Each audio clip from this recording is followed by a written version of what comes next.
நண்பர்களே, உங்க முன்னாடி ஒரு பழைய தூக்கி எறியப்பட்ட டயர் கிடக்குதுன்னு ஒரு நிமிஷம் நினைச்சு பாருங்க. அதை பார்த்தா உங்களுக்கு என்ன தோணும்? ஒரு குப்பை, சுற்றுச்சூழலை கெடுக்கிற ஒரு பொருள், அப்படித்தானே? ஆனா அதே பழைய டயர் நம்ம இந்தியாவுக்கு வருஷத்துக்கு பலாயிரம் கோடி ரூபாய் சம்பாதிச்சு கொடுக்கிற ஒரு தங்கச் சுரங்கம்னு சொன்னா நம்புவீங்களா? ஆமா, நீங்க கேட்டது கரெக்ட் தான். குப்பைன்னு நாம ஒதுக்குற இந்த டயர்களுக்குள்ள ஒரு பெரிய பிசினஸ் ரகசியமே அடங்கியிருக்கு.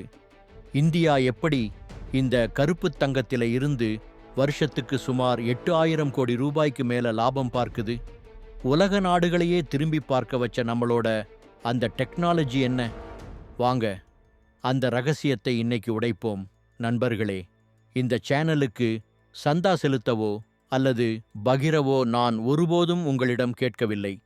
நான் சொல்வதில் உண்மை இருந்தால் மக்கள் அதை கேட்டு தாங்களே பரப்புவார்கள்.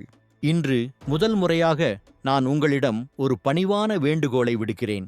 நீங்கள் என்னை ஒரு நேர்மையான பத்திரிகையாளராக கருதினால் இப்போது இந்த சேனலுக்கு குழு சேருங்கள் மற்றும் இந்த வீடியோவை இறுதி வரை பாருங்கள்.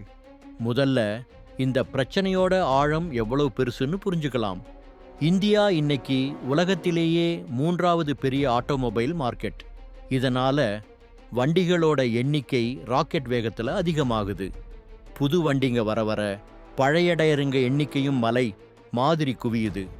ஒரு கணக்குப்படி இந்தியால மட்டுமே ஒவ்வொரு நாளும் சுமார் 2,75,000 டயர்கள் குப்பையா மாறுது. வருஷத்துக்கு கிட்டத்தட்ட 20 லட்சம் மெட்ரிக் டன்.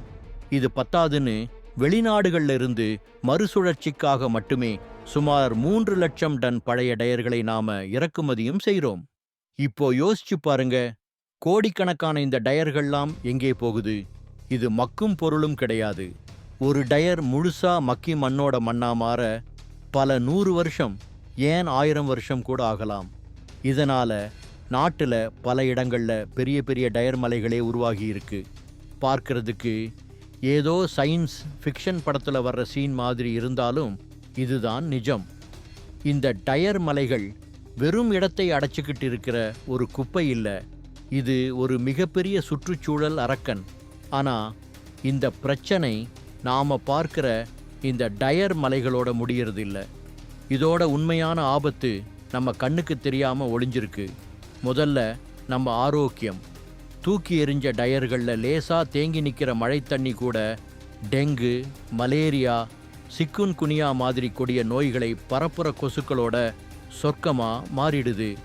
நம்ம ஊர்ல திடீர்னு நோய் பரவுறதுக்கு எங்கேயோ ஒரு மூலையில கிடக்கிற இந்த மாதிரி டயர்கள் ஒரு முக்கிய காரணமா இருக்கலாம். இரண்டாவது, சுற்றுச்சூழல் மாசுபாடு. இந்த டயர்கள் மெதுவா சிதையும் போது அதிலிருந்து துத்தநாகம், ஈயம், காட்மியம்னு பல நச்சு ரசாயனங்கள் மண்ணுல கலந்து நிலத்தடி நீரையே விஷமாக்குது.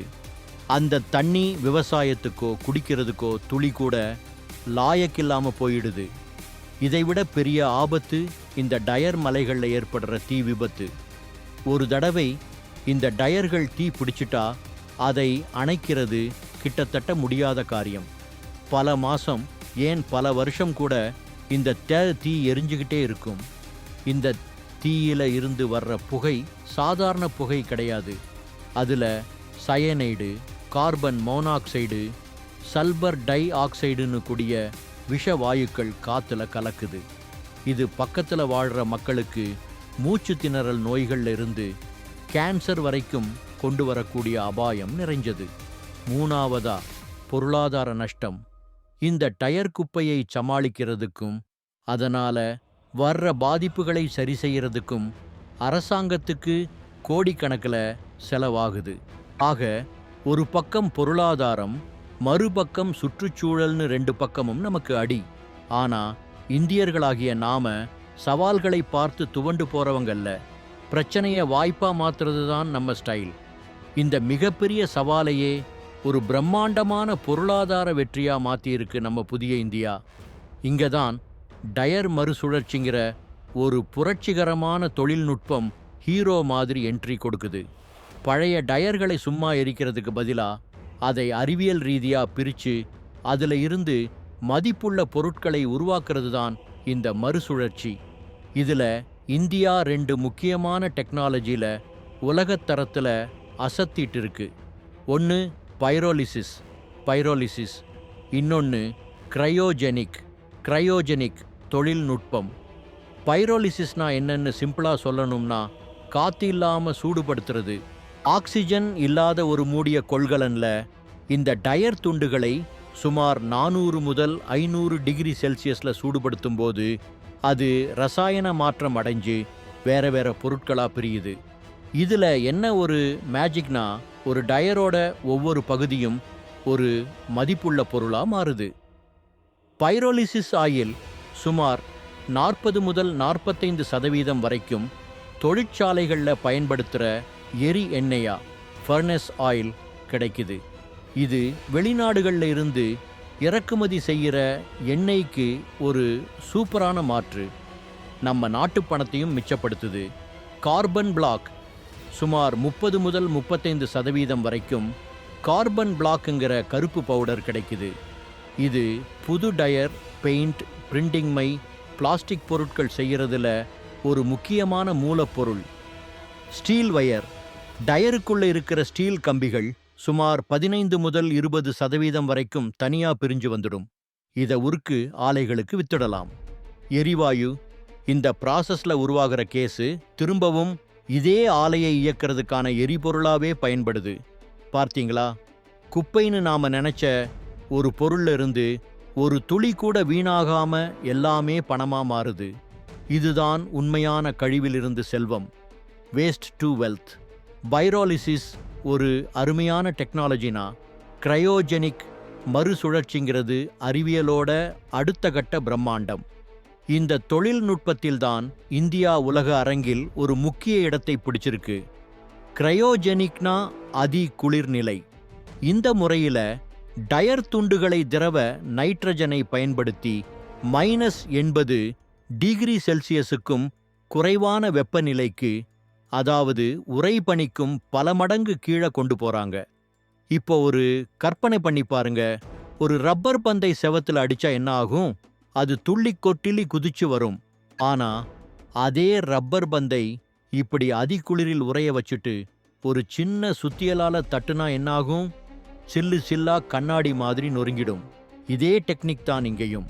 அதிகுளிரில் கண்ணாடி மாதிரி மாறின டயர் துண்டுகளை மெஷின்ல போட்டு உடைக்கும்போது ரப்பர், ஸ்டீல், நைலான், துணின்னு எல்லாமே அவ்வளவு சுத்தமாக தனித்தனியாக பிரிஞ்சிடுது.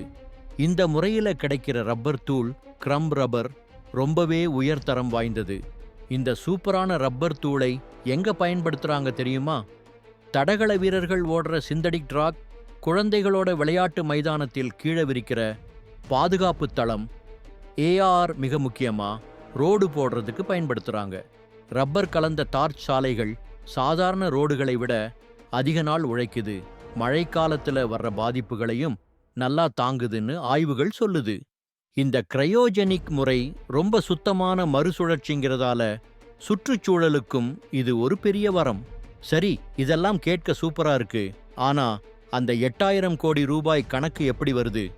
இங்கேதான் இந்தியாவின் நிஜமான வெற்றி அடங்கியிருக்கு.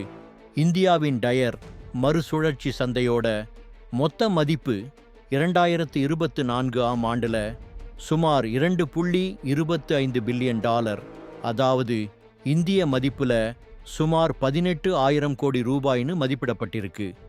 இது இன்னும் சில வருஷங்கள்ல வேகமாக வளரும்னு எதிர்பார்க்கப்படுது. நாம சொன்ன 8000 கோடிங்கிறது இந்த மார்க்கெட்ல இருந்து கிடைக்கிற ஒரு தோராயமான லாபம் அல்லது மதிப்பு கூட்டல் கணக்கு. இந்த வருமானம் பல வழிகளில் வருது. 1. உள்நாட்டு விற்பனை. Pyrolysis oil, carbon black, steel, crumb ரப்பர்னு மறுசுழற்சி செஞ்ச பொருட்களை விற்கிறது மூலமா பல்லாயிரம் கோடி ரூபாய் வருமானம் கிடைக்குது. 2. ஏற்றுமதி. உயர்தரமான கார்பன் பிளாக், க்ரம்ப் ரப்பர் மாதிரியான பொருட்களை வெளிநாடுகளுக்கு ஏற்றுமதி செஞ்சு அந்நிய செலாவணியும் சம்பாதிக்கிறோம். 3. வேலைவாய்ப்பு.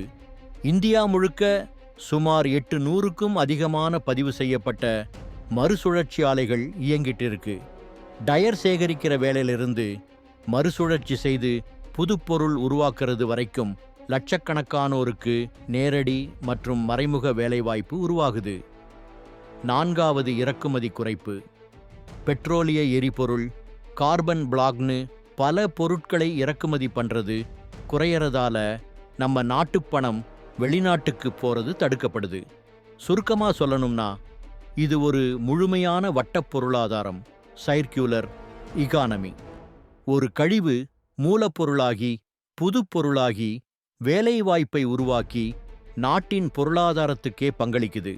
இதுதான் மேக் இன் இந்தியா திட்டத்தோட உண்மையான வெற்றி.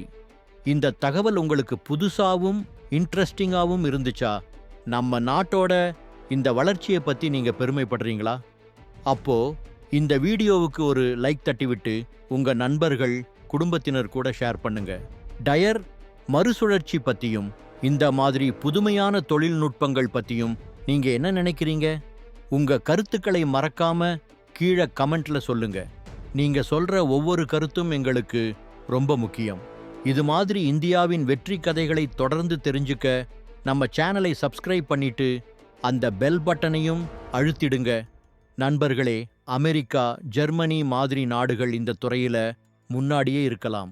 ஆனா இந்தியா ரொம்ப குறைஞ்ச செலவுல அதே உலகத்தரத்துல இந்த தொழில்நுட்பத்தை செயல்படுத்தி உலக அரங்கில் தனக்குன்னு ஒரு தனி இடத்தை பிடிச்சிட்டு வருது.